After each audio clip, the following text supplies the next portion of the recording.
Olá, senhores, tudo bem? Bem-vindos a mais uma aula de Direito Civil das Obrigações. E o tema de hoje é sobre as obrigações de fazer. Obrigações de fazer. E desde já, nós iniciamos a aula com aquele momento especial, aquele momento em que eu dito o que está no quadro. No quadro nós temos obrigações de fazer. Obrigações positivas, classificação, fungíveis, infungíveis, disciplina, artigos 247 a 249 do Código Civil, consequências, autotutela e, por último, caráter excepcional. Então tá, hoje nós vamos dar continuidade ao nosso estudo das modalidades das obrigações. Já vimos aquela primeira modalidade que foi da obrigação de dar coisa certa, vimos também a de dar coisa incerta, e agora então nós vamos passar a essa nova modalidade de obrigação, a obrigação de fazer, tá? A obrigação de fazer. O que acontece? O que acontece aqui? Quando se fala em fazer algo, se fala em realizar uma ação, tá? Realizar uma ação. Aqui o preponderante não é o entregar alguma coisa, mas o fazer algo. Portanto, desde já, há que se mencionar que as obrigações de fazer são as chamadas obrigações positivas, porque o devedor, repetindo, o devedor, ele tem que fazer algo para o respectivo credor, tá? E eis que aqui nós já passamos a classificação desta importante modalidade de obrigação. Essa obrigação pode ser classificada em fungível ou infungível. Também a obrigação de fazer, ela pode ser classificada em fungível ou infungível. O que é uma obrigação de fazer fungível? A resposta é simples. A obrigação de fazer fungível é aquela em que qualquer pessoa, ou pelo menos qualquer pessoa dotada de habilidades mínimas dentro de um contexto obrigacional, seria capaz de realizá-la, né? Vamos pensar no exemplo clássico, uma obra, tá? Uma obra. Por um acaso, uma obra só pode ser executada por uma única pessoa na cidade, né? É claro que não. Dentro de um contexto mercadológico, em uma cidade, nós geralmente encontramos várias pessoas que conseguem executar uma obra, conseguem executar a reforma de uma casa. Na verdade, basta você procurar nos anúncios da internet que você encontra várias opções. Na medida em que várias pessoas conseguem cumprir com uma obrigação, você tem uma obrigação fungível. Tá? Uma obrigação fungível. O exemplo clássico é o de reforma em uma casa. Ah, é só esse caso? Não. Outro exemplo clássico, ajuste em roupa. Você consegue encontrar costureiras, né, para ajustarem a sua roupa em diferentes lugares. Na verdade, você encontra várias em Florianópolis, São José, na região aí da Grande Florianópolis com facilidade. Portanto, você tem uma obrigação fungível. Não há apenas uma costureira neste mundo, há várias costureiras neste mundo que conseguem fazer um ajuste na sua roupa. Então, em contrapartida, nós temos também as obrigações infungíveis, tá? Em contrapartida, no cenário oposto, nós temos as obrigações infungíveis. Em que consistem as obrigações infungíveis? As obrigações infungíveis são aquelas em que o devedor é dotado de uma característica única, uma característica peculiar. E é em função desta característica peculiar que o respectivo devedor, aquele que tem que cumprir com a obrigação de fazer, é em razão desta característica que o devedor foi escolhido. Vou dar um exemplo, tá? Vou dar um exemplo, que daqui é o exemplo mais comum trazido na doutrina. É a seguinte situação: um pintor famoso. Vamos supor que você queira um retrato seu de um pintor famoso, tá? Um pintor famoso. Você não quer de um pintor qualquer, você quer de um pintor famoso. Você não quer de um caricaturista, né? Alguém que faz caricaturas, né? Justamente disponível aí no mercado, nas praças. Você quer aquela pessoa específica. E olha só, quando você escolhe, então, o respectivo pintor, você quer que ele faça a pintura, ele faça o retrato. Não pode ser outra pessoa. Portanto, há um elemento específico dessa pessoa que fez com que essa pessoa fosse escolhida. Tá? Temos aí um exemplo clássico de obrigação de fazer infungível. Outra situação clássica: shows musicais, show com um cantor famoso. Vamos supor que você queira escutar um show com o seu cantor favorito, né? Então você compra ingressos para o respectivo show, tá? E olha só, quando você quer um ingresso para um show específico, é porque você quer ver aquela pessoa cantando. Você quer, por exemplo, ver o Paul McCartney, que esteve até já faz algum tempo na Grande Florianópolis. Você quer ver aquele artista específico, está bem? Não é, você não compra um ingresso para um show pensando assim: talvez eu veja o Paul McCartney, talvez eu veja um cover de Elvis Presley, talvez eu veja um cantor sertanejo, talvez eu veja algum grupo musical distinto. Não. Quando alguém compra um ingresso para um show musical, o faz pensando no respectivo artista de sua preferência. Portanto, temos aí uma obrigação infungível, E desde já, nós temos que fazer algumas diferenciações, tá? Algumas diferenciações. Professor, eu tenho um emprego, sou seletista, então eu tenho uma obrigação de fazer, né? E aqui o Código Civil disse algo que me chama a atenção, que a gente já vai ver. E desde já tem que fazer a seguinte diferenciação: as obrigações empregatícias, as obrigações trabalhistas, tá? Elas não são regidas aqui pelo nosso Código Civil. Elas são regidas pela CLT. Portanto, se você tiver alguma dúvida com relação ao seu trabalho, aquilo que você faz no seu trabalho, não é disso que trata aqui o nosso Código Civil. As obrigações de fazer tratam de obrigações contratuais específicas. O contrato de trabalho possui toda uma regulamentação que lhe é própria, que será estudado na disciplina específica oportunamente.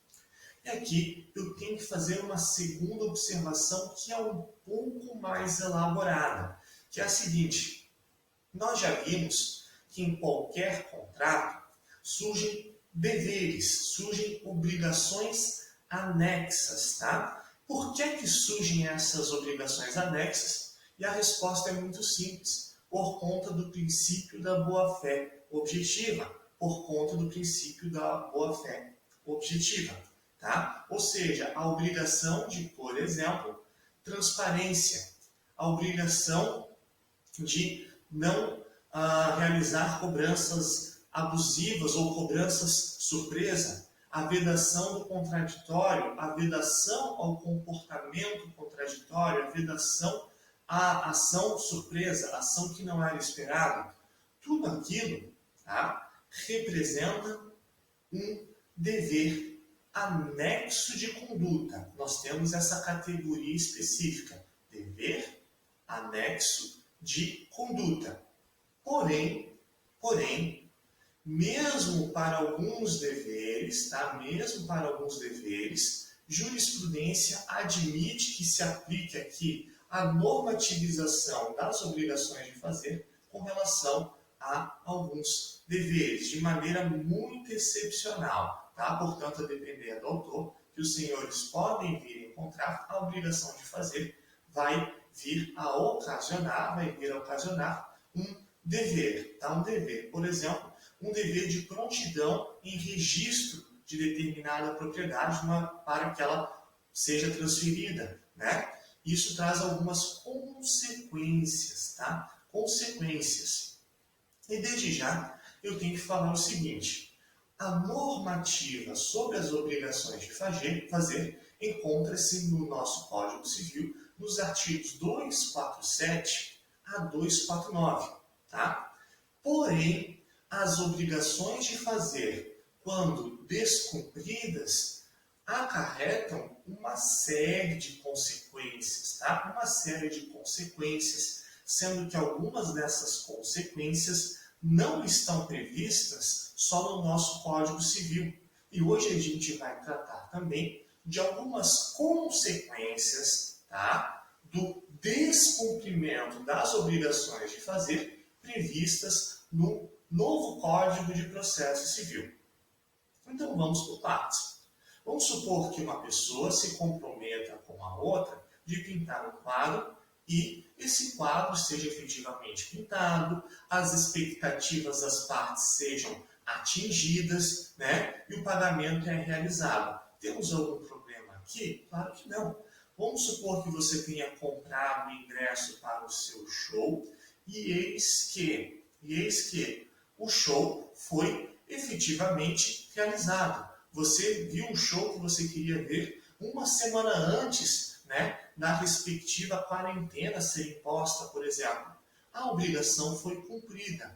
O direito, ele se importa com esse tipo de cenário? Não. O direito ele vai se importar em trazer regras sobre as consequências quando há eminentemente um inadimplemento da obrigação. Ou seja, quando o pintor não pinta o quadro, quando o show não é realizado e assim por diante. Então vamos por partes. Tá? E é o seguinte: as consequências variam conforme a classificação da obrigação.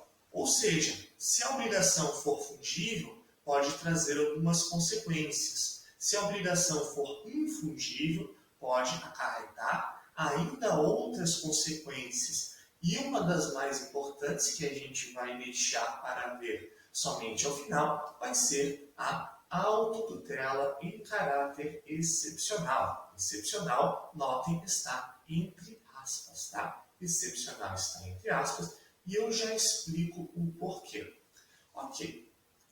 Quando se fala, então, de descumprimento de uma obrigação de fazer, desde já nós temos que pensar na doutrina clássica, tá? Doutrina clássica dizia o seguinte: olha, ninguém pode ser obrigado a fazer ou deixar de fazer, senão em virtude de lei, né? Portanto, tutela-se a liberdade individual, e nisso, em que pese haver contratos a serem cumpridos, quando descumprida uma obrigação, ela se resolve em perdas e danos. Ou seja, o artista que não pinta o quadro, ele devolve o dinheiro, paga os danos morais e assim resolve-se essa obrigação. Tá? Ao artista que não quer cantar, ele não é obrigado a cantar, ele devolve o dinheiro, paga uma multa contratual, paga as perdas e danos e resolve-se a obrigação. O que acontece? A doutrina mais contemporânea, que vem a ter recepção no novo Código de Processo Civil, supera este modelo, de modo que aquele indivíduo que não quer cumprir com a sua obrigação de fazer, tá, pode ser compelido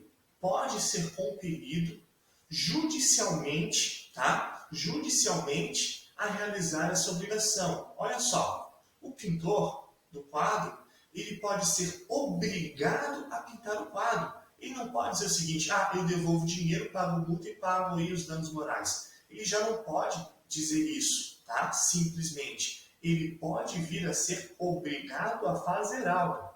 E eis que, quem que obriga alguém a fazer algo? Pode uma parte obrigar a outra parte a fazer algo? Se lembram que lá no direito romano a gente estudou que o credor, quando tinha o respectivo devedor, ele podia até aprisionar o respectivo devedor para forçar o devedor a realizar algo, a cumprir com o pagamento, a pagar, não podia? Se lembram disso? Então, aqui no direito contemporâneo, nós não temos um cenário em que um devedor obriga o outro devedor a cumprir com a obrigação, tá? Quem vai realizar esta ordem, quem vai realizar essa coerção, está bem, vai ser sempre o juiz. Portanto, é necessário um processo, um procedimento específico para isso.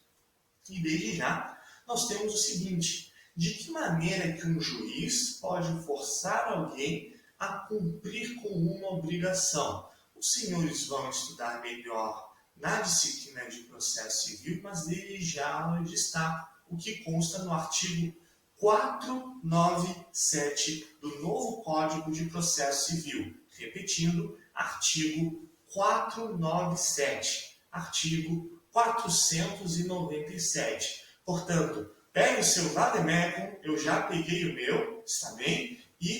Ou então abra aí o Google, digite Novo Código de Processo Civil Planalto, está bem? E abra lá no artigo 497. Vamos ler conjuntamente? Então tá.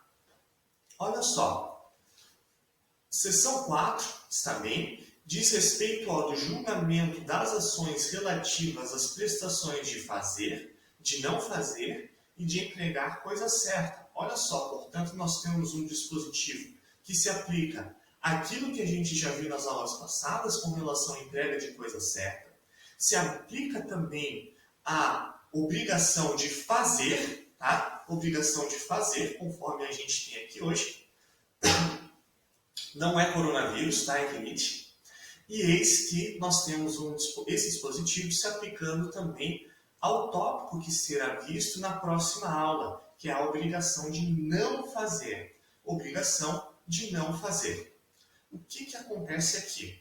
Quando se tem aí essas hipóteses, nós temos o artigo 497 disciplinando o seguinte: na ação que tenha por objeto a prestação de fazer ou de não fazer, o juiz, repetindo, o juiz, se procedente o pedido, concederá a tutela específica ou determinará providências que assegurem a obtenção de tutela pelo resultado prático equivalente. E eu já prossigo antes de explicar.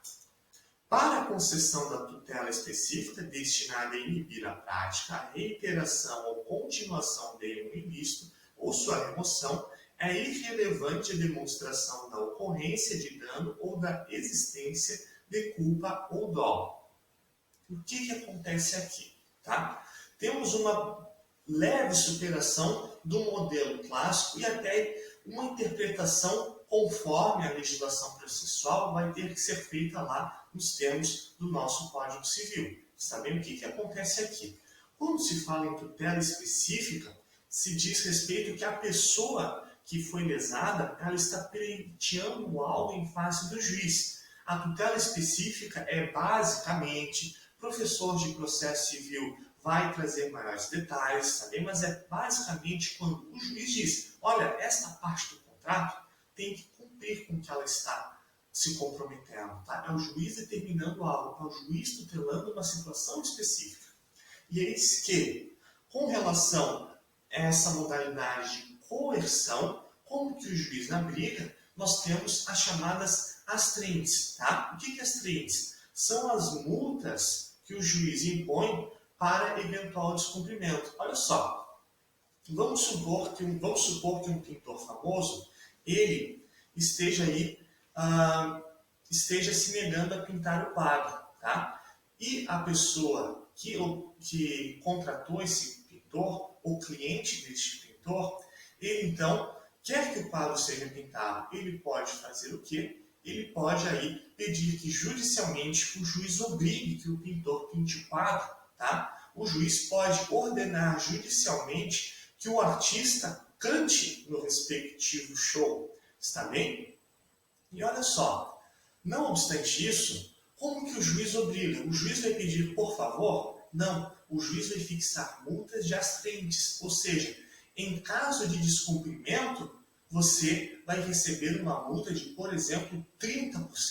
Você vai ter que pagar uma multa de R$100.000. Essa multa é o juiz que impõe. E não obstante isso, o juiz pode dizer o seguinte também: para cada dia de atraso, para cada dia que você demorar para pintar este quadro, tá? Você então vai pagar uma multa de R$1.000 ao dia. Tá? Olha só, então você tem uma multa sendo fixada pelo juiz caso não se cumpra com o contrato e, caso a parte esteja demorando, o juiz pode impor uma multa diária para forçar o devedor a cumprir com a sua obrigação. E aqui nós temos um ponto bem importante do parágrafo único. É irrelevante a demonstração da ocorrência de dano ou da existência de culpa ou dolo. O artista está demorando. Ele não está se justificando, tá? Não está se justificando. Você não sabe por que ele está demorando. Você não faz ideia, tá? Ele simplesmente não responde mais, ele sumiu aí da cidade e assim por diante. O artista não está dizendo nada. Será que ele ficou doente? Será que é por isso que ele não está cumprindo sua obrigação? E olha só, nós temos um novo Código de Processo Civil. Se você não sabe os motivos, se você não consegue provar que ele está sendo culpado, que ele está sendo negligente, se você não consegue comprovar isso, mesmo assim você tem direito à tutela específica, tá? Mesmo assim você tem direito à tutela específica. Olha só, esse tipo de tutela específica, prevista no nosso artigo 497, ela é especialmente importante para as obrigações infungíveis, tá? Especialmente importante. Ela não é exclusiva, ela é especialmente importante para as obrigações infungíveis. Para as obrigações fungíveis, a gente já vai ter um outro mecanismo bem importante, que é o da autotutela, sabe? Que é o da autotutela, que vai se aplicar então aí para as obrigações fungíveis, tá? É de mais interesse dos credores a autotutela das obrigações fungíveis do que uma eventual tutela específica prevista no 497. Ok, já explico, tá? Já explico. Mas antes de explicar este detalhe, vamos ver de maneira geral como se resolvem os casos de inadimplemento. Vamos passar então a leitura dos artigos 247 a 249 do Código Civil, está bem? Então tá, pegue agora o seu Vademecum e abra no Código Civil, tá? Código Civil, artigo 247. Vamos passar a leitura? Artigo 247. Incorre na obrigação de indenizar perdas e danos o devedor que recusar a prestação a ele imposta, ou só por ele exequível. Olha só, a pessoa que se obrigou a fazer algo, ela tem que pagar perdas e danos. Ou seja, ela vai ter que pagar por tudo aquilo que ela veio a causar de prejuízo para o respectivo credor.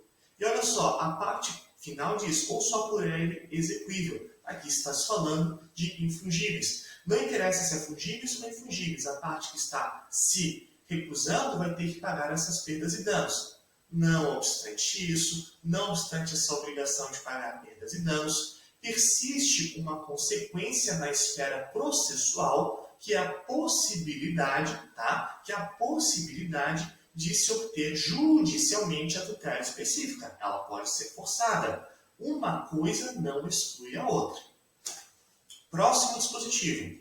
248. Se a prestação do fato tornar-se impossível sem culpa do devedor, resolver-se-á a obrigação. Se por culpa dele, responderá por perdas e danos. Olha só, vamos supor que uma banda ela ia tocar em determinada localidade. Porém, sem culpa, essa banda não vai mais tocar porque os voos foram todos cancelados, foi imposta a quarentena, tá? Teve apagão dos aeroportos, seja lá por que motivo. E essa banda, ela tentou remarcar assentos e tal, mas ela não conseguiu chegar. É uma banda que está, por exemplo, longe, não tem como pegar um ônibus, né? Só ia viajar de avião, e ela não tem mais como comparecer. Show sendo cancelado aí por esta banda no contexto civil, direito do consumidor é um pouquinho diferente, tá? Direito do consumidor é um pouquinho diferente, mas em contexto civil, tá? Essa banda, ela vai ter que pagar perdas e danos para a respectiva produtora de eventos, tá? Teve culpa? Não, ela não paga perdas e danos, tá? O que acontece é que se restituem as partes ao status quo ante. A banda simplesmente, ela, salvo disposição contrária, né? Ela vai devolver o dinheiro, tá? E resolve-se aí a obrigação. Próximo dispositivo. 249. Se o fato puder ser executado por terceiro, será livre ao credor, tá? Será livre ao credor mandá-lo executar à custa do devedor, havendo recusa ou mora neste, sem prejuízo da indenização cabível, tá? Repetindo. Se o fato puder ser executado por terceiro, olha só, fato que pode ser executado por terceiro é que obrigação de fazer a fungível ou a infungível. A obrigação que pode ser executada por terceiro é a obrigação fungível. Estamos falando aí de uma obra de reforma numa casa. Portanto, esse dispositivo se aplica somente à obrigação de fazer fungível, está bem? O 249 caput se aplica aí a essa modalidade de obrigação.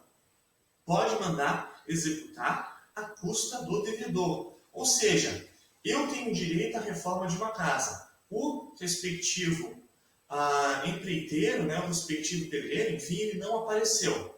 O Código Civil, ele diz que eu posso mandar uma outra pessoa fazer e cobrar desse respectivo pedreiro que sumiu, caso eu já tenha pago ele, né, a respectiva obra. Tá? Eu paguei 10 mil reais pela obra de um pedreiro, paguei 10 mil reais, ele sumiu.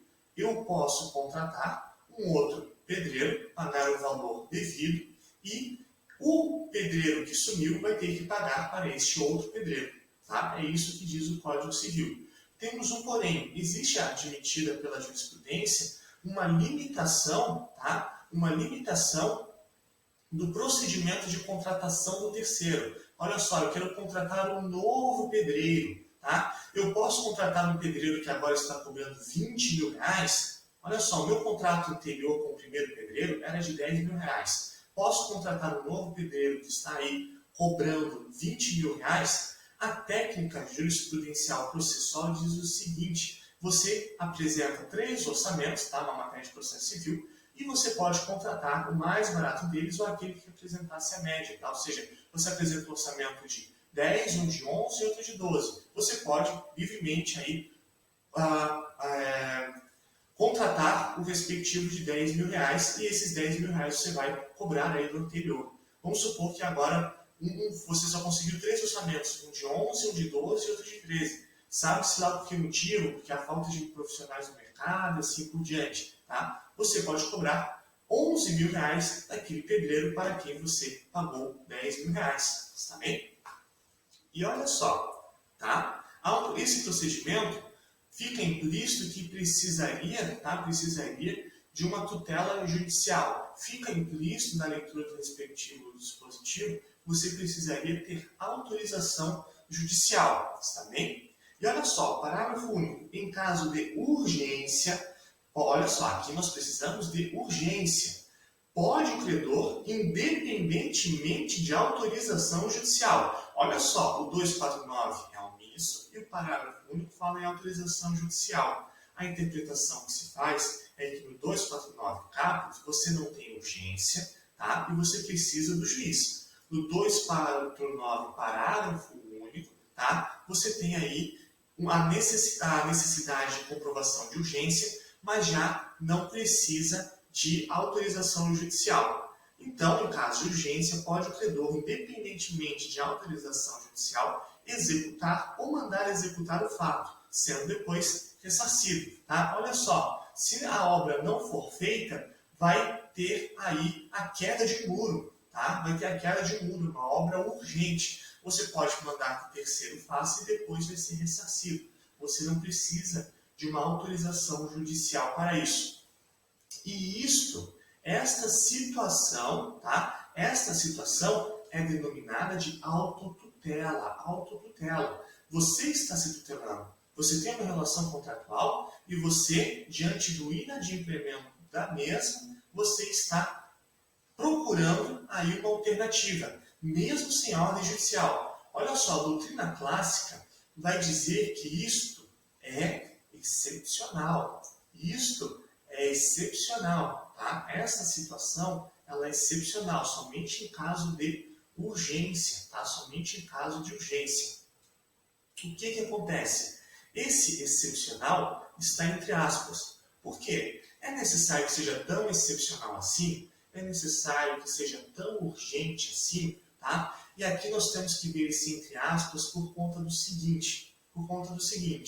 Quando se trata de uma obrigação que ela é de caráter patrimonial, de fato ela é excepcional. O muro deve estar aí prestes a cair para você poder, né, realizar aí esse tipo de autotutela. Tá? Se você esperou por meses, por que não pode esperar mais um pouco para que determinado devedor cumpra com a sua obrigação? Só se o muro estiver de fato prestes a cair, que é uma situação excepcional. Só que, se você estiver em qualquer situação em que a vida humana, a saúde, a segurança estejam a perigo, a doutrina e a jurisprudência flexibilizam esse excepcional. O excepcional não é tão excepcional assim quando você está tutelando a vida, a integridade, a segurança, né, a saúde da pessoa. Vamos pensar aí em situações de, por exemplo, obrigações específicas, né, previstas em planos de saúde, previstas aí em contratos específicos com hospitais. Vamos supor que você tivesse aí pago por uma obrigação de fazer, uma obrigação de uma consulta, uma obrigação de um atendimento. Você acabou de pagar pela consulta, então você precisa dessa consulta com urgência, tá? Com urgência. Você precisa de uma consulta. E eis que o respectivo devedor, o hospital, a instituição que você acabou de pagar, ela agora não está marcando atendimento. Você acabou de pagar, só que o atendimento emergencial, tá? Esse atendimento que você acabou de marcar, ele foi marcado para daqui a uma semana. Você pagou por um pronto atendimento, mas o pronto atendimento, tendo em vista a fila de espera, tá? É de uma semana. E agora, você precisa esperar uma semana? Não, você não precisa esperar uma semana. Segundo ponto, e agora mais difícil. Você precisa pedir a tutela judicial para que você possa contratar uma outra pessoa, contratar um outro hospital, procurar outro pronto atendimento? A resposta é também não. Aqui você vai aplicar a autotutela. E o caráter já não é tão excepcional assim. Se você precisa de uma consulta, você acabou de pagar por ela e você foi, digamos assim, surpreendido com o fato de que tem que esperar uma semana, você pode fazer o quê? Nos termos do Código Civil, tá? Você então pode procurar um outro atendimento, tá? E agora você vai cobrar do antigo contratado, tá? Do antigo contratado, aquilo que você pagou pelo respectivo pagamento. Como assim? Eu cheguei no pronto atendimento do hospital A. Pelo pronto atendimento eu tive que pagar R$300. Ok, paguei os R$300. E eis que o valor é muito superior, tá? Dependendo do contexto. Mas vamos supor que você conseguiu R$300, que você fez uma pesquisa de preço, enfim, R$300. Já pagou na hora pelo atendimento R$300. E eis que você foi surpreendido com o fato de não ter a disponibilidade para pronto atendimento. Então, você não vai ficar esperando essa uma semana. Você está, em uma situação de urgência. Você sabe que o Hospital B, ele faz o mesmo pronto atendimento, tem disponibilidade, só que esse Hospital B, ele está cobrando R$600, tá? 500 reais, vamos supor.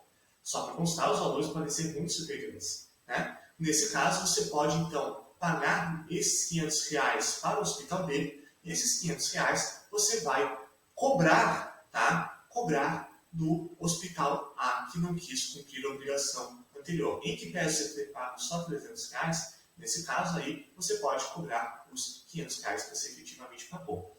Isto se diz respeito às obrigações de natureza civil. Quando nós falamos de direito do consumidor, nós temos uma série de outros remédios, tá? Uma série de outros remédios, temos uma série de outros danos, nós temos aí danos morais, nós temos responsabilidade objetiva e uma série de outros institutos, tá? O que eu estou falando aqui não exclui uma série de outras medidas que podem ser requeridas judicialmente ou não, está bem? Portanto, só revisando, hoje nós vimos as obrigações de fazer, vimos que elas são obrigações positivas, porque o devedor é obrigado a fazer algo, vimos que elas são classificadas em fungíveis ou infungíveis, né? Se houver um elemento específico do devedor, ela é infungível, se ela puder ser adquirida por terceiro, não só o devedor, ela é fungível. Vimos a disciplina dos artigos 247 a 249 do Código Civil, vimos as consequências do inadimplemento, vimos também que, dentre essas consequências, há consequências processuais, que acarretam na possibilidade de se procurar a tutela específica, tá? A tutela específica em juízo. O juiz pode determinar a tutela em juízo. Não obstante isso, há situações, entre aspas, excepcionais, em que a pessoa pode, tá, realizar a autotutela, hipótese na qual não é necessária a ordem judicial, hipótese em que é dispensada a autorização judicial. Por hoje é isso, até a próxima aula.